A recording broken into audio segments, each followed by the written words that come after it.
Hadirin sahabat surgaku rahimakumullah, kita bersyukur kepada Allah dengan berucap alhamdulillah. Kemudian kita pun melantunkan salawat kepada Nabi yang mulia Muhammad sallallahu alaihi wasallam dengan membaca Allahumma shalli ala Muhammad wa ala alihi wa ashabihi wa man jahada fi sabilihi wa man tabi'ahum bi ihsanin ila yaumil qiyamah.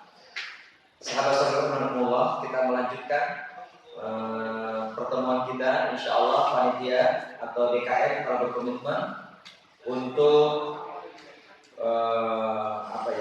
membahas tentang tema atau judul besarnya Kantor Surgaku sebulan sekali. Jadi berseri kira-kira ya. Mudah-mudahan Allah mudahkan kita semuanya, Allah sehatkan, Allah bimbing dengan hidayah dan taufiknya untuk senantiasa hadir di majelis ilmu yang mulia ini. Amin Allahumma amin. Seperti sudah di surga nih kayaknya nih. Dengerin kajian, dapat jus buah, dapat kurma, masya Allah, betul-betul ya. Apa yang kita bahas ini kayaknya nyamber nih kayaknya. Mudah-mudahan berkah di akhirat ya. Baik, yang mensponsori jus ini siapa? Kantor DKM. Semoga yang terlibat langsung dalam penyediaan makanan betul-betul akan melimpahkan keberkahan dunia dan akhirat. Amin. Yang makannya juga berkah insyaallah. Amin Allahumma amin. Tema besar kita adalah kantorku surgaku. Dua kata yang kalau tidak dikombinasikan, tidak dikolaborasikan, seringkali orang beranggapan dua kata ini tidak ada hubungannya, tidak ada koneksinya, seolah berbeda. Ada orang beranggapan bahwa kantor itu tempat bekerja, simbol tempat bekerja mencari nafkah. Katanya, jangan bawa-bawa surga di kantor, jangan dibawa-bawa akhirat di kantor, jangan bawa-bawa surga neraka di kantor. Demikian yang sampai di telinga saya langsung ketika saya ingin menyampaikan materi ini, baik di Sekretariat Negara ketika itu rutin di zaman Pak SBY rutin 3 bulan sekali mengkaji tema Kantor Surgaku di beberapa kementerian. Itu selalu ada pesan, jangan bawa-bawa surga di kantor, jangan bawa-bawa akhirat di kantor, jangan bawa-bawa surga neraka di kantor. Di 2007 saya sempat membintangi satu sinetron 30 episode, 30 hari mencari umat kehidupan sebelum MNCTV menjadi TV berita sekarang. Dulu dia hanya menjadi dapur produksi berita yang disebar ke RCTI, CTV, Global TV dan lainnya. Sekarang punya sendiri gitu ya. Nah dulu saya diminta untuk ceramahnya bukan monolog seperti ini, tapi dibuat skenario 3 segmen. Segmen pertama dibuat masalahnya dibuat skenario-nya. Segmen kedua saya datang untuk menyelesaikan masalah. Segmen ketiga adalah kesimpulan. Nah pesannya apa? Sutradara yang membuat skenario itu sederhana, tolong dalam kesimpulan menyelesaikan masalah, walaupun ini adalah di bulan Ramadan 30 hari sebelum 30 menit sebelum iftar, tolong jangan bawa-bawa ayat, jangan bawa hadis. Bayangkan ceramah jangan bawa ayat, gimana coba? Ceramah jangan bawa hadis. Pesannya seperti itu. Allahu a'lam bishawab. Ya akhirnya keluar juga kata-kata atau keluarlah tetap ayat dan hadis. Kenapa? Karena tidak ada perkataan yang benar kecuali Quran, betul? Tidak ada petunjuk hidayah yang benar kecuali petunjuk yang dibawa oleh Nabi Muhammad sallallahu alaihi wasallam. Fa inna asdaqal hadis kitabullah wa khairul huda Muhammad sallallahu alaihi wasallam. Baik, kantorku seolah ini dimensi duniawi, surgaku dimensi ukhrawi nanti. Padahal di mukadimah ini kita akan sampaikan ada 2 ayat yang kita akan coba simak betul. Yang kedua 1 hadis, yang ketiga perkataan ulama salaf, perkataan ulama yang mendedikasikan dirinya sampai wafat di penjara, di tiang gantungan karena untuk terus menyuarakan dakwah kebenaran. Baik, secara umum ini model Kantor Surgaku. Pembahasan kita akan mulai dari fondasi, membahas fondasi, kemudian lantai, kemudian dinding atau pilar, kemudian nanti kita bahas tentang atap, kemudian tentang ornamen yang lainnya, instrumen yang lainnya, termasuk kita butuh pencahayaan. Secara di buku ini saya tulis seperti menyajikan hidangan surgawi. Nah, seperti sekarang gitu ya. Jadi ada appetizer, ada main course, ada dessert. Nah, di appetizer ada dua. Yang pertama adalah temanya, topiknya adalah ada surga di kantor. Yang kedua menyiapkan diri, hati dan jiwa, pikiran untuk bisa satu frekuensi, satu mindset gitu ya, sehingga menyiapkan makanan, minuman dengan piring yang bersih, gelas yang bersih, higienis, kemudian kalau makan dengan tangan berarti cuci tangan, kira-kira begitu ya, menyamakan. Kemudian pembahasan inti atau hidangan utamanya di main course itu ada 7 pembahasan. Yang pertama saya akan ajak untuk memahami tentang sebuah tema One Views, kantorku surgaku. Cara pandang, bagaimana cara pandang kantorku surgaku, yang saya mengambil dari Islamic Worldview.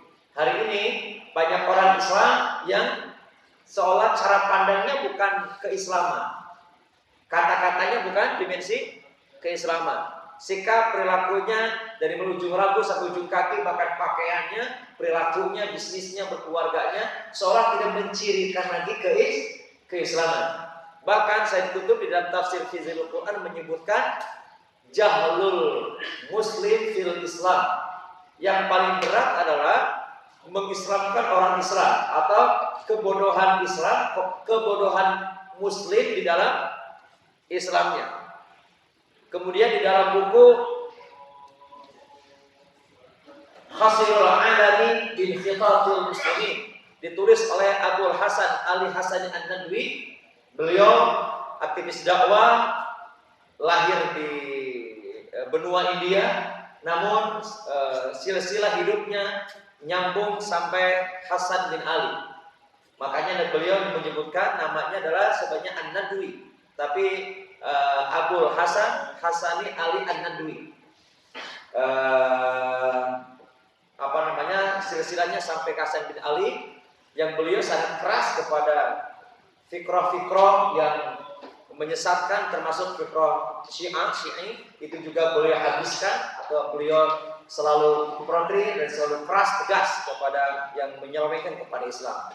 Ketika beliau wafat, beliau masih tercantum menjadi dosen tamu dan terbang di 50 universitas di dunia, termasuk di Amerika, di Eropa, di Yunani, di Timur Tengah. Ketika beliau wafat, ulama Timur Tengah sampai merasa kehilangan, akhirnya disolatkan di 2 masjid suci, Nabawi dan Masjidil Haram.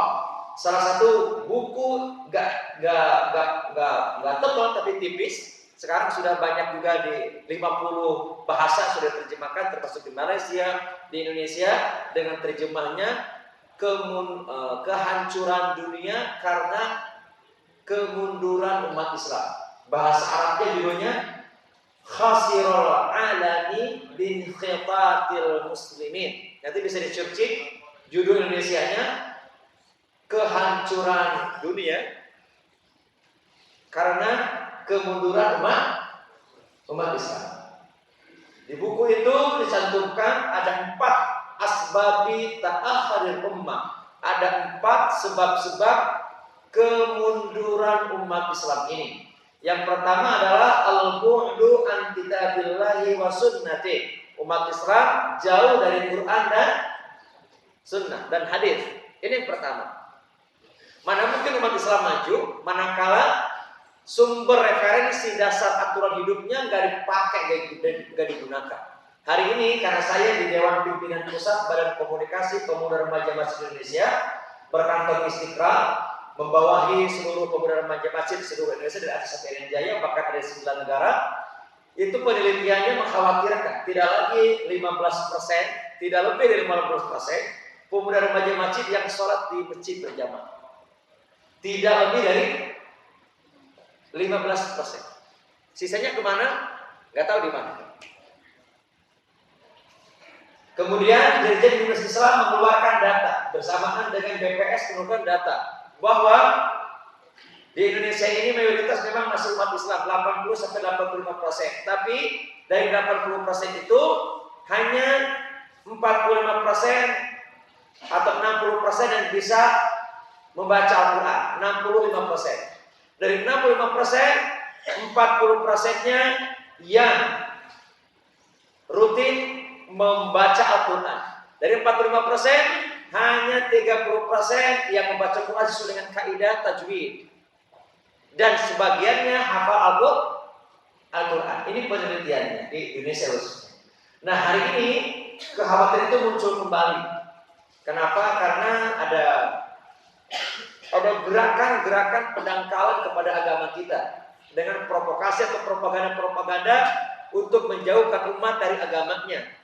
Kita mungkin masih segar ingatan dan masih ingat mungkin ada beberapa profesor doktor yang mengusulkan agar pendidikan agama dihilangkan dari kurikulum nasional Kementerian Pendidikan dan Kebudayaan. Ada seorang doktor yang mengusulkan, bahkan beberapa kali dilaporkan bahwa hari ini Al-Quran harus diamandemen karena sudah tidak sesuai dengan kemajuan zaman. Dia mengucapkan di akhirnya bahwa ayat-ayat konstitusi lebih hebat dari ayat-ayat kitab suci. Seorang doktor sudah diperkarakan ke Mabes, tapi gak ada tindak lanjut sampai sekarang, masih santai berkeliaran dan yang lain.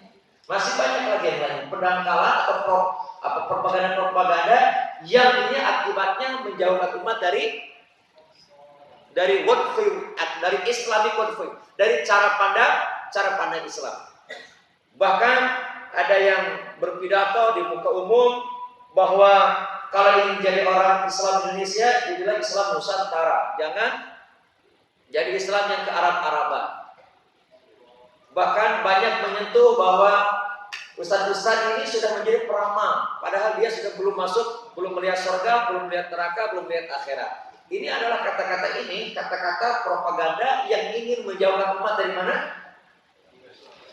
Dari Islamic worldview, dari cara pandang Islam. Maka yang kedua, setelah jauh umat dari Quran dan hadis, min asbabi lahul ummah, dari 4 sebab kemunduran umat ini. Yang pertama tadi apa?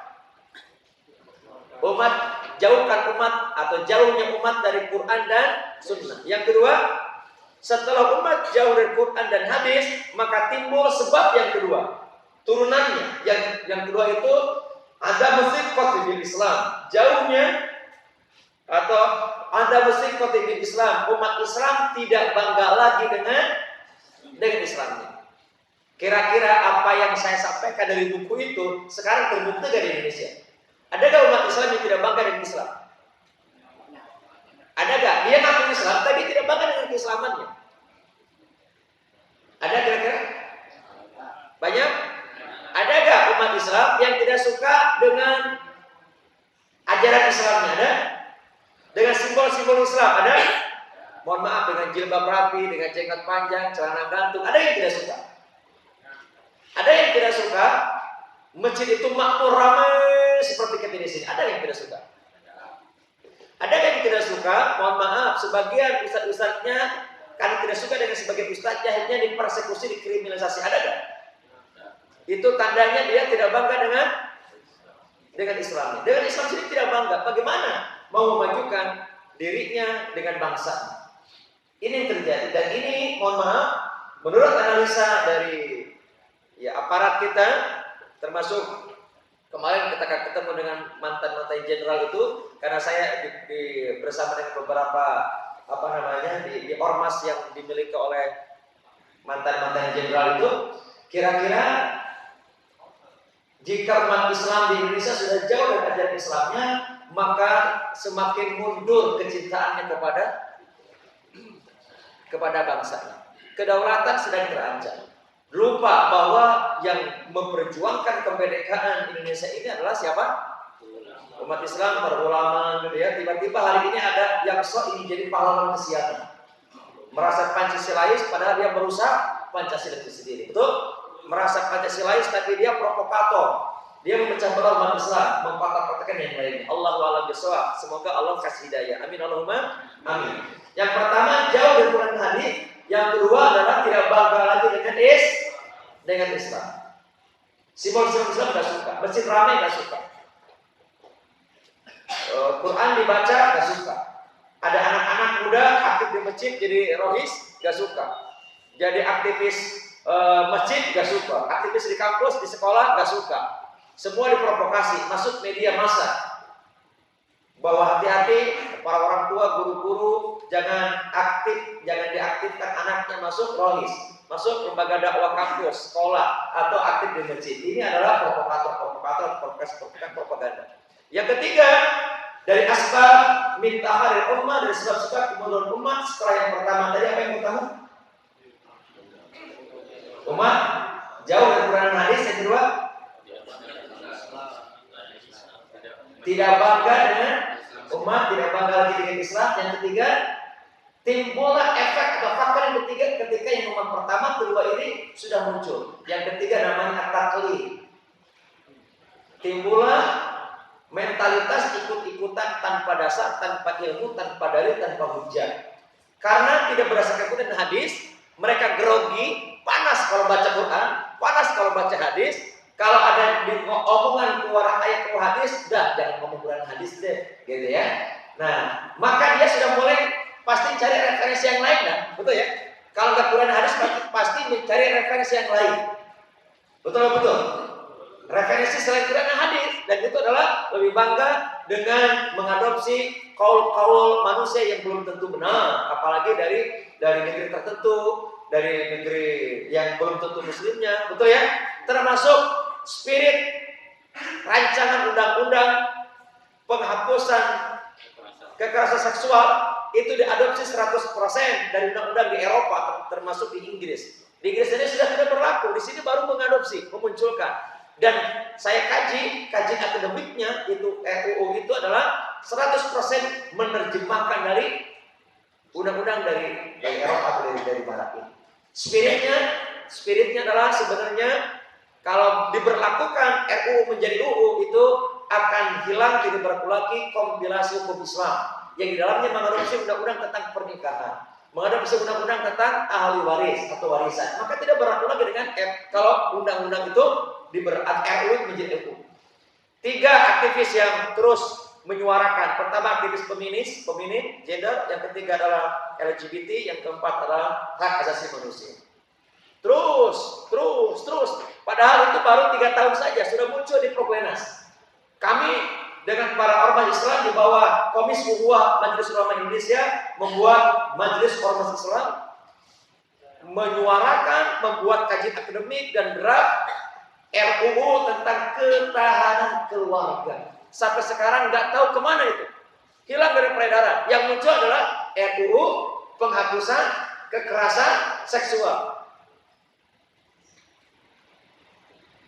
Menjadikannya semua fraksi hampir menyetujuinya kecuali satu fraksi saja. Ngeri. Satu fraksi yang menolak. Kuat ya kira-kira. Yang lainnya hampir menyetujui. Allahu a'lam bishawab. Ikut-ikutan hari mencari dalil, mencari referensi, mencari kebijakan, mencari undang-undang di luar Quran dan hadis. Akhirnya ikut-ikutan. Termasuk ada beberapa buku yang sering diajukan oleh mereka. Jadi RUU ini sedang terus dimunculkan. Mereka sudah siapkan instrumen tool-toolnya, diantaranya buku-buku yang dijadikan panduan kurikulum di Kementerian Pendidikan dan Kebudayaan. Salah satunya adalah buku-buku yang ditulis oleh mereka tentang yang di dalamnya ada pacaran sehat, tentang LGBT, nikah sesama jenis. Itu dimunculkan di buku-buku itu. Tentang radikal, toleran, intoleran, fundamental dimasuki di buku itu. Kesimpulannya di bawahnya, jihad adalah terlarang karena sama dengan radikal dan yang lainnya. Di buku itu dimunculkan. Alhamdulillah ketika itu Bang Anies Baswedan ketika menjadi menterinya langsung ditolak. Kalau dimunculkan akan menjadi salah satu buku referensi tentang kurikulum berbasis karakter 2013. Mereka dengan terus agresif mengupayakan muncul. Kenapa? Karena ternyata di dalamnya, di belakangnya ada apa? Selalu ada itu. Selalu ada itu. Baik, yang keempat, yang pertama tadi apa? Jauhnya umat Islam dengan hadis, dan ini diupayakan terus supaya jauh. Yang kedua, umat Islam tidak bangga lagi dengan Islam. Yang ketiga, muncul. Yang ketiga apa? Taklid. Apa taklid? Ikut-ikutan. Yang nomor 4, nih nomor 4 paling parah dan sedang efeknya terjadi hari ini. Apa itu? At-tafarruq, perpecahan. Sekarang terjadi kan? Perpecahan antar umat, bukan antar umat, di internal umat saja, umat Islam dulu. Terjadi perpecahan kan? Sedang terjadi kan? Sedang terjadi, terus diupayakan supaya terus terjadi. Buku ini sudah ditulis 30 tahun yang lalu, sudah wafat orangnya. Tapi analisa beliau dengan kejenihan pikiran, karena beliau adalah aktivis apa istilahnya, menyuarakan terus kebenaran dakwah kebenaran Islam ini, faham betul bagaimana situasi dan kondisi dunia internasional yang tidak ingin menghendaki umat Islam ini bersatu. Padahal setiap agama punya kepemimpinannya satu, bahkan punya nation, punya state-nya. Nasrani aja, ada kan pemimpin tunggalnya, ada kan? Ada kan? Nasrani. Ada Protestan, Katolik, ada pemimpin tunggalnya, ada state-nya, betul? Yahudi ada pemimpin tunggalnya kan? Ada state-nya, ada nation-nya. Buddha ada pemimpin tunggalnya kan? Ada nation-nya. Hindu ada pemimpin tunggalnya kan? Konghucu ada pemimpin tunggalnya. Bahkan aliran kepercayaan ada pemimpin tunggalnya. Bahkan satanisme itu juga ada pemimpin tunggalnya, ada nation-nya. Nah, mereka tidak berharap menginginkan umat Islam ada di bawah kepemimpinan tunggal ini. Baik, ini di materi Worldview Kantor Pusagaku, saya ingin menyampaikan pesan bahwa hari ini harus mengembalikan diri kita pribadi keluarga kepada Islamic Worldview yang telah dibawakan oleh baginda yang mulia Muhammad sallallahu alaihi wasallam. Baru turun keberkahan dari langit dan bumi, insya Allah. Ini antisipasi sebagai preventif kita agar dunia kita atau bangsa kita tidak diguncang lagi dengan bencana, musibah dan yang lain. Kemudian materi berikutnya ada judul ini productivity booster. Ini ada 7 materi. Dimulai dari tauhid, iman, tazkiyatun nafas dan yang lain. Kemudian setelah itu ada materi bekerja dengan mindset surgawi, ada 12 topik. Kemudian ada etos, ada surgawi work principle, ada bekerja dengan prinsip surgawi, ada 4 materi. Kemudian etos kerja atau etos surgawi, itu ada 12 materi. Kemudian ada ISOP, atau di sini disebutnya adalah surgawi standar operating prosedur. Saya tulis buku khusus namanya ISOP, Islamic Standard Operating Prosedur. Bahasa Arabnya satu kata, adab. Apa? Adab. Hari ini kita dipertontonkan dengan tayangan-tayangan yang mengkhawatirkan dan menghilangkan adab. Contoh, ada anak ditegur sama gurunya di kelas karena ngerokok. Wajar nggak guru negor anak murid yang ngerokok? Wajar nggak? Tapi apa yang terjadi ternyata? Gurunya diapain? Ininya apa namanya? Bajunya ini maksudnya apa nih? Dijambak. Kemudian lehernya ketika mau mengut rokoknya, kepalanya hampir diinjak, mau dipukul. 3 hari kemudian bahkan murid dengan orang tuanya mukuli staf sekolah. Bulan sebelumnya, ada 3 bulan sebelumnya di Sumatera, dosen pembimbing ditusuk 17 tusukan sama mahasiswa yang dibimbingnya. Di mana adabnya? Di mana adabnya? Gila adabnya. Saya masukin menjadi surgawi standar operating prosedur. Semua sudah ada prosedurnya. Prosedur dalam bahasa kantor, di dalam bahasa agama kita namanya ada. Di kantor ada SOP nggak? Ada. Bahkan mohon maaf, sebelum ada SOP kan ada istilahnya, bangga kalau kantor itu ada di ISO kan. Apa ISO sih katanya? International Standard Organization. Sebenarnya bukan ISO asal namanya ya. ISO. Kalau sudah menyandang predikat ISO sekian itu dianggap berkualitas. Standar mutunya terjamin. Bukan bukan nasional tapi internasional, betul? Turunannya adalah ada SOP, betul ya? SOP apa, contoh kegiatannya berdasarkan checklist, betul? Toilet, kalau di hotel, di bandara, atau mungkin di kita suka ada itu, apa namanya? Checklist. Di sini ada nggak? Apakah ada tisu ya? Keran bocor, kering nggak? Lantai kering nggak? Terus seperti itu. Setiap pagi, siang, sore dan ada tanda tangan. Itu di dunia, itu di kantor. Ternyata kita lupa Rasulullah telah mencontohkan SOP itu, standar operatif prosedur yang disebut dengan ada dari bangun tidur sampai tidur lagi. Cara duduknya gimana, cara makan, cara minum, cara berpakaian, cara isir, cara pakai sandal, cara pakai sepatu, cara pakai baju, cara pakai celana, cara tidur, betul ya? Cara masuk toilet, di dalam toilet, keluar toilet, masuk masjid, keluar masjid, di dalam masjid, di rumah, bertemu dengan orang tua, umurnya lebih tua atau lebih muda, itu semuanya ada prosedurnya, ada adabnya. Alangkah bangganya kita kalau sudah menceklis SOP di kantor, tapi lupa kepada SOP atau Islamic standar operatif prosedur kita bernama ada. Nah, akhirnya saya masukin di buku ini. Nah, buku ini ada trilogi. Buku pertama, seri pertama, seri kedua, seri ketiga. Seri pertama sampai ke materi 4. Kemudian buku kedua sampai di materi 5, kemudian isop sendiri tersendiri karena banyak. Baik, hadirin sekalian rahimakumullah, saya ingin mengawali dengan dua ayat, satu hadis dan satu perkataan dari ulama kita. Yang pertama kita awali dengan surat Al-Baqarah ayat ke-25. Ini yang melatar belakangi buku ini lahir. Ayat ini adalah ayat pertama yang Allah sampaikan tentang sorga. Tentang apa? Tentang sorga. Dan uniknya, Masya Allahnya, di ayat yang pertama berkenaan dengan sorga ini, Allah menggunakan bukan tunggal tapi jamak tentang sorganya. Di dalam ayat ini, Bismillahirrahmanirrahim, wa basyiril ladzina amanu wa 'amilus shalihati anna lahum jannatin, bukan jannatun atau jannatin. Jannatin ini menggunakan terma atau kosakata jamak menandakan banyak, bukan jannatun. Jim nun tak marbuto digabung.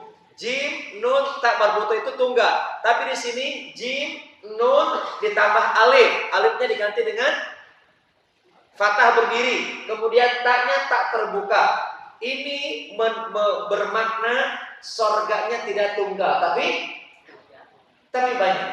Para ulama menyimpulkan, terutama di dalam tafsir Ibnu Katsir, menyebutkan bahwa sorga yang telah Allah siapkan buat orang beriman itu tidak satu, tapi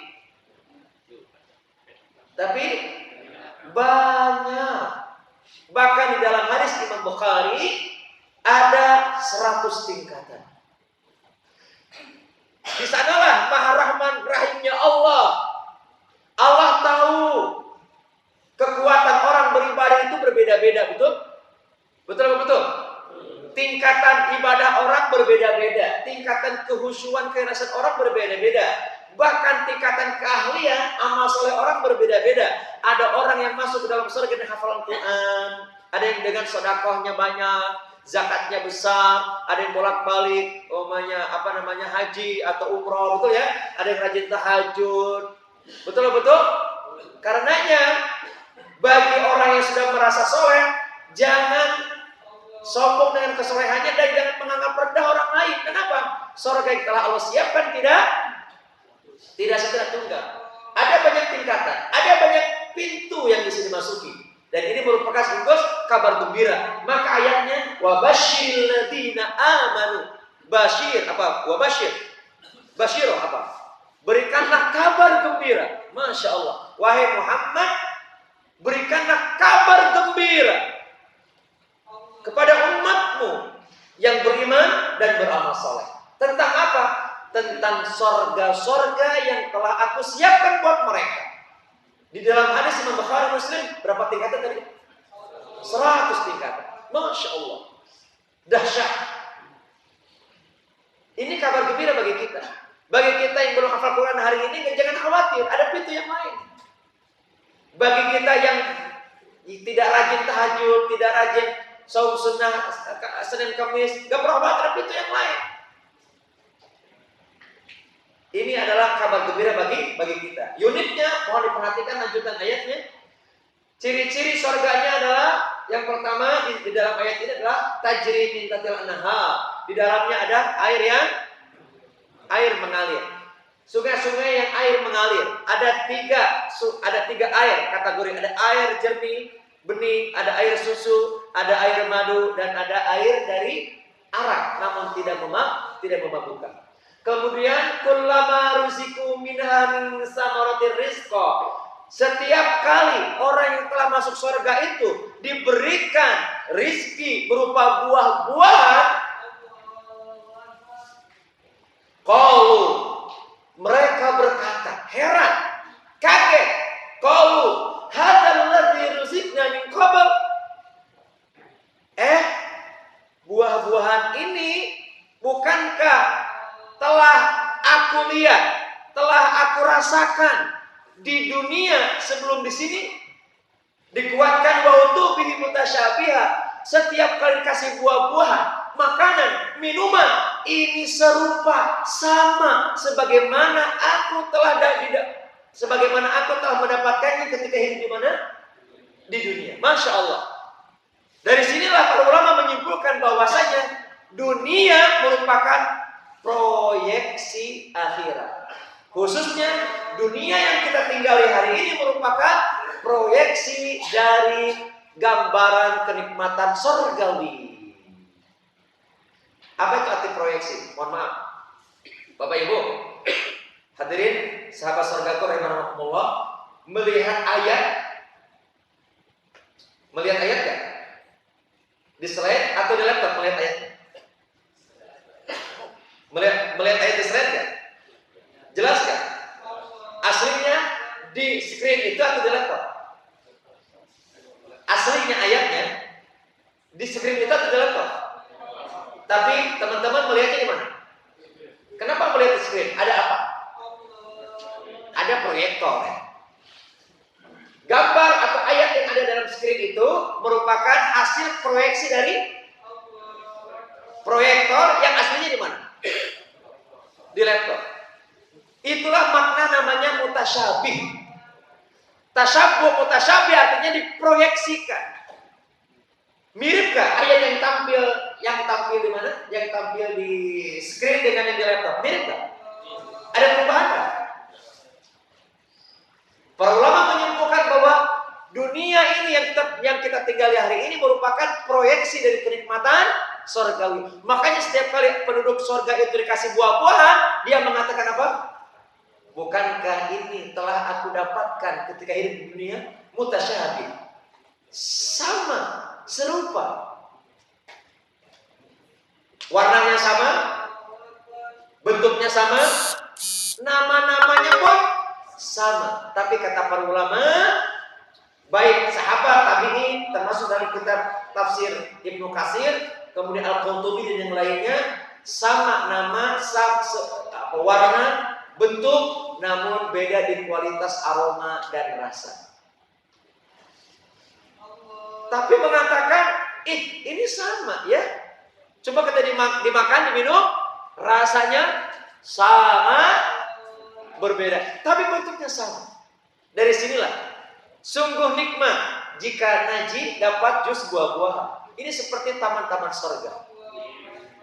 Sebagaimana hadis Nabi dari Anas bin Malik, man marra biyadil jannati fartahu. Jika engkau melewati taman-taman surga di dunia, maka hendaklah singgah, duduk dengan semangat, cicipi hidangan itu. Para sahabat bertanya, riyadul jannah Rasulullah, apa yang kau maksud dengan taman-taman surga itu? Taman-taman surga itu adalah khilqatul zikr atau kama khilqatul ilm. Taman-taman surga di dunia ini adalah taman-taman surga di dunia adalah salah satunya apa? Majelis Meski Masya Allah. Ini rutin setiap pengajian dapat jus. Rutin. Dapat kurma juga rutin. Antum ada antum?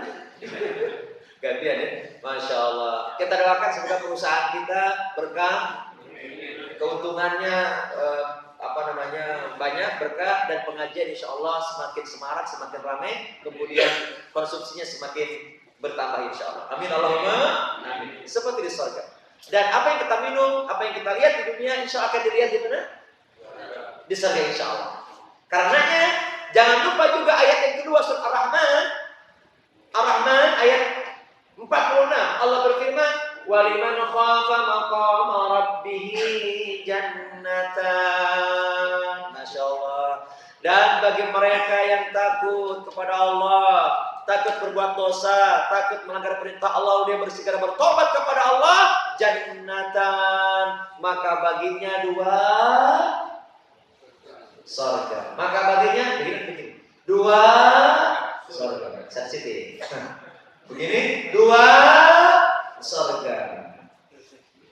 Sebagian ulama menyebutkan 2 surga itu adalah yang pertama di dunia, yang kedua di akhirat. Karenanya lil mu'minin lahu jannat, bagi orang beriman baginya 2 surga. Di dunia dapat, di akhirat dapat. Kata para ulama, barang siapa yang belum pernah merasakan surga di dunia, maka ia akan sangat sulit atau susah atau mungkin tidak mungkin mendapatkan surga di akhirat. Inilah perkataan dari salah satu ulama bernama Syekhul Islam Ibnu Taimiyah mengatakan, kita baca bareng-bareng perkataannya yuk. Inna fid dunya jannatun man lam yadkhuluha lam yadkhulu jannatil akhirah. Inna sesungguhnya di dunia ini jannatun, ada surga, man lam yadkhuluha, maka barang siapa yang belum pernah merasakan masuk ke dalam surga dunia ini, lam yadkhulu jannatil akhirah, maka ia tidak akan merasakan nikmat surga di akhirat. Ditanya apa itu surga dunia? Surga dunia itu beliau menjawab jannatul iman atau al-imanu billah wa mahabbatu wa ridha bi qadarihi. Surga dunia itu bersumber dari keimanan. Iman ini adalah raja, betul? Jika hatinya baik, maka perbuatannya baik. Hatinya baik, maka yang dilihat menjadi indah. Hatinya baik, maka yang didengar adalah berupa keindahan. Ucapannya indah, baik, benar. Sentuhan tangannya hanya kepada tempat-tempat yang baik dan benar. Langkah kaki hanya ke tempat-tempat yang baik dan benar. Itu adalah surga di mana? Di dunia. Mudah-mudahan pertemuan yang kedua ini Allah jadikan ilmu yang bermanfaat dan ada gambaran kita bahwa ada surga di dunia. Belum masuk apa makna surga di kantor. Insya Allah bulan depan kita bahas. Tolong ingatkan saya. Kita baru bahas ada surga di mana? Di dunia. Sudah tergambar gak? Di dunia sudah ada surga bagi orang beriman. Berupa apa? Nanti kita bahas di bulan yang lalu. Apa makna surga di dunia? Dan lebih khusus, apa makna surga di kantor? Dan barang siapa yang belum pernah merasakan nikmat surga di dunia, nikmat surga di kantor, waspadalah, dia akan amat sulit merasakan surga nanti di akhirat. Waspadalah. Siapa yang mau merasakan nikmat surga di dunia, angkat tangan, katakan saya. Yang gak mau, gak usah katakan, gak usah ngomong saya. Siapa yang mau merasakan nikmatnya surga di dunia, angkat tangan. Mau? Lebih khusus, siapa yang mau merasakan nikmatnya surga di kantor, angkat tangan. Katakan saya. Mau semua? Mau? Mau atau mau banget? Kalau mau banget, nantikan Selasa pekan pertama di setiap bulannya. Assalamualaikum warahmatullahi wabarakatuh.